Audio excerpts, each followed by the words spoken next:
Hey everybody. So, I think a lot of times we can hear the words follow Jesus or like y'all need Jesus or yeah, all you have to do is follow God and then you'll be good. But like what does that even look like? You know what I mean? It's very easy to say those words follow God and it's a great thing. I think that's where true life comes from. But if we're really new to it, it's kind of hard to visualize, okay, like how is my day today going to look different from my day tomorrow? If today I'm not following God and tomorrow I am, like how does that shift even occur? And I think it's important to remember that it's not an equation, right?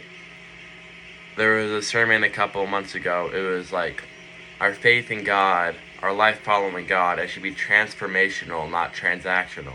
A transactional faith looks like, okay, if I do this here and then this then I'll be happy. That's not exactly how it works, though. It's more transformational where we let God guide us. So I'll kind of speak from my experience. So let's go to a month ago, right? A month ago, what's today? A month ago I was in Missouri with my grandparents. We were out in the country, and it was just me, my brother, my grandma, and my grandpa, right?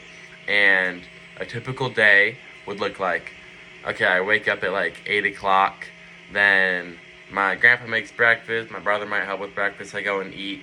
They're up a bit earlier than me, I go eat, and then I spend like 2 hours in the morning just like upstairs is what we call it. It's kind of like there's the first floor, the basement, and then there's like the second floor. We call it upstairs. And I'd spend like about 2 hours up there just kind of by myself sitting in a little, what's it called? A little bed thing. I can't figure out the official name.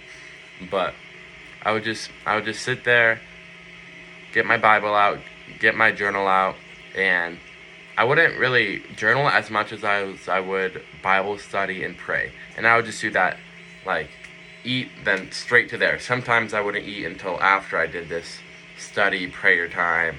Just a very intimate time with God. And if I had any questions come up about scripture or anything like that, I'd end up asking my grandma. She'd normally be sitting downstairs, but like, there's nothing separate us. It's just like I'm there, she's here, so I kind of talk over the balcony down to here. If that makes any sense. But either way, I would start the morning off just with a lot of prayer time and just talking with my grandma and just kind of strengthening my understanding of the Bible and praying for others. And then I'd kind of get into working for the day. So I would help my grandpa. We would work outside. I would be doing random stuff. So in this particular day that we're talking about, I wake up, get some breakfast, go upstairs, spend a couple hours, just very intimate time with Jesus where I'm writing down thoughts about the Bible, reading through things, praying. And then I'd get out and I'd split some wood. So we'd have a log splitter and the logs need to be split by the log splitter. So then I'd go sit outside for a couple hours splitting wood. I'd just kind of like be in my head, no music, no nothing, no distractions, just purely focus on moving this wood, splitting it. And this is a hydraulic splitter. I'm not like swinging it. It's not that cool. But, yeah, I'd do that for a couple hours. And then I might hang out with my brother for a bit, play wiffle ball. And then I might catch up on the social media, talk to people on there, and just kind of have simple small talk with people or maybe some deeper conversations, helping people through things. And then we'd have dinner. So our whole family, we'd get back together, I'll come back to the house, make sure we're all at the same spot, and start cooking, start setting the table. Maybe do some dishes if we have time, if I'm feeling that gumption, getting into that. And then we'd eat. And then my brother might go down in the hot tub. I might spend some more time in the living room or out on the porch, more time reading the Bible and praying.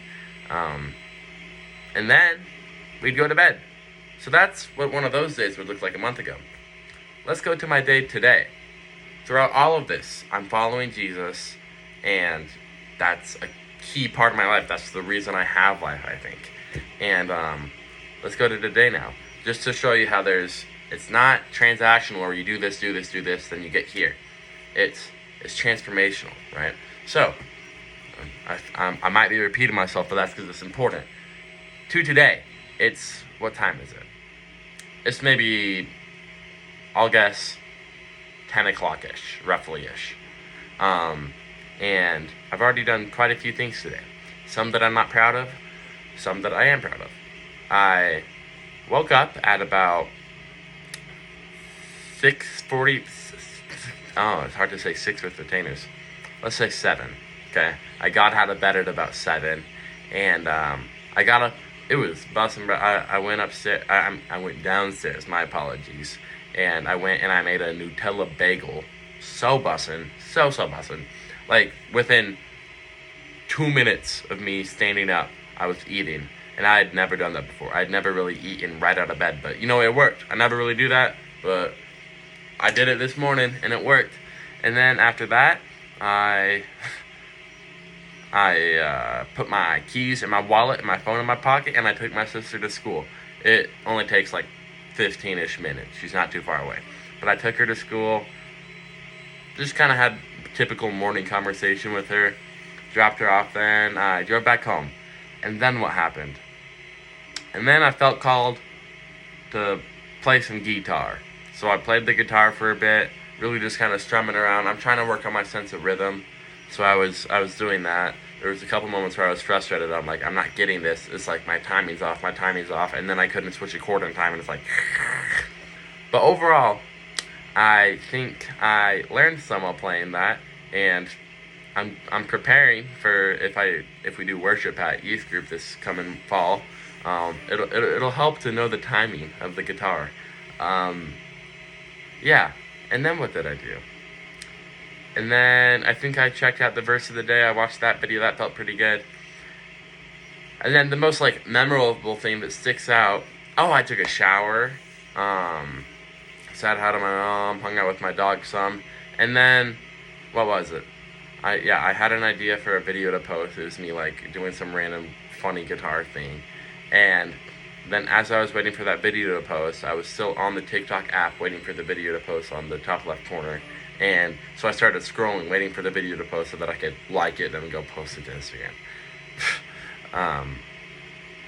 But then this like video popped up, and it was this video that was like, basically it's the wrong side of TikTok, in which it's encouraging lust and sex and all that stuff. And I saw this video, and then like it got like my mind thinking, my flesh was getting all tempted. I was getting all like worked up and stuff, and the devil was like, yo, like watch more of this person's videos. It's gonna make you feel good. So like I started watching them. I got on like that death scroll loop, but it was like inappropriate, lustful content on TikTok. And then like I like saw like their Instagram, and it was all this gross sexual content that like my flesh in the beginning, it was like really tempted. It was like, oh yeah, you should keep on engaging in this. This is good for you. And I was like, no, that's gross. I think there's a 10-minute time limit on this. I think I have about 30 seconds to a minute left. So then I was feeling really, really gross about it, and I was like, you know what? It's all about not sinning and loving instead. I think if you take anything away from this video, it's following Jesus.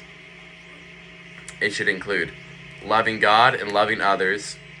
Loving God is expressing your worship for God, and loving others, that's what we're called to do. You know what I mean?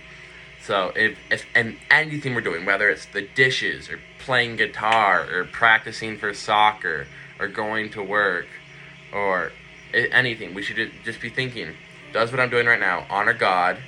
Is it sinful, right? And if it's not sinful, then we need to find an alternative in love. And we got to think like, is this loving others? It might not directly be talking to somebody, but like me doing the dishes is helping to love my family, because I'm helping take care of a burden, if you could call it, of like the chore of doing dishes. Either way, I have 20 seconds. We got back up from falling into that temptation, falling into that sin. I got up.